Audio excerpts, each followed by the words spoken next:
Sabda TV. Bagaimana pandangan syariatnya? Udah baca aja dah Ustaz, pusing kita. Atau jelasin aja dah Ustaz. Baik. Ya. Konsepnya sama dengan yang kita jelaskan tadi? Hah? Sama atau beda? Bedanya dari mana?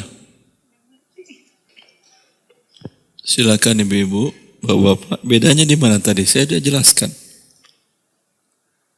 Alur dari awal sama kan ya?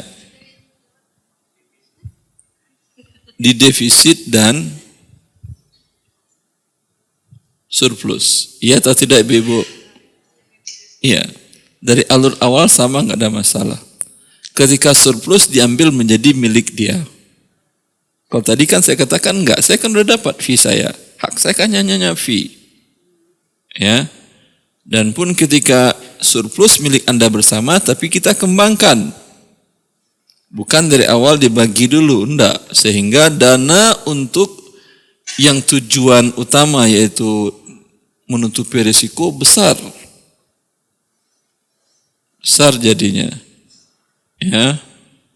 Ketika defisit saya lepas tangan. Karena saya hanya mengelola. Ya. Sama seperti umpamanya Anda suruh karyawan Anda kerja. Apakah ketika perusahaan rugi, karyawan nombokin pakai uang mereka? Ya enggak lah. Ketika perusahaan surplusnya Anda kasih ke mereka? Enggak. Kalau Anda mau tambahkan bonus ya silahkan. Tapi Anda berikan rugi, tanggungan rugi, mereka enggak. Mereka kan karyawan. Nah begitu juga, ini kan perusahaan ini karyawan. Dan ini titik critical point-nya antara halal dan haram. Berarti dia bukan akad ijarah statusnya. Dia bukan pihak pengelola. Karena untung rugi untuk dia. Ini apa bedanya dengan konvensional? Tidak ada bedanya. Yang konvensional seperti itu. Ya. Konvensional kan seperti itu. Ketika perusahaan rugi, ya mereka cari sendirilah, yang penting bayar. Kalau enggak ditangkap oleh negara.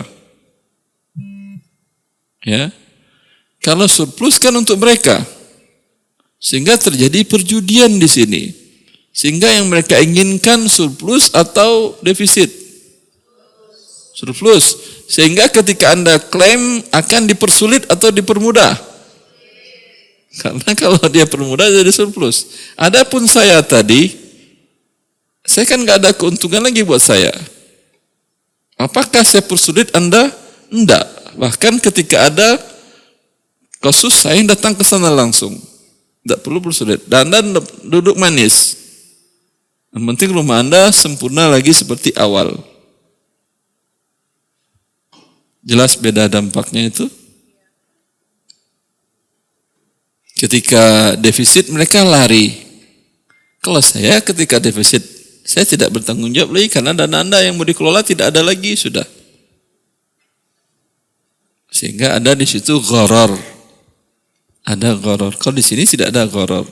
Murni pengelolaan dana yang ada. Itu yang difatwakan oleh OKI dan kemudian oleh Rabitul Alam Islami, kemudian dibuatkan standar operasional oleh IOV, di mana statusnya hanya murni pengelola, ya pengelola dana yang terkumpul, itu yang sesuai dengan syariat.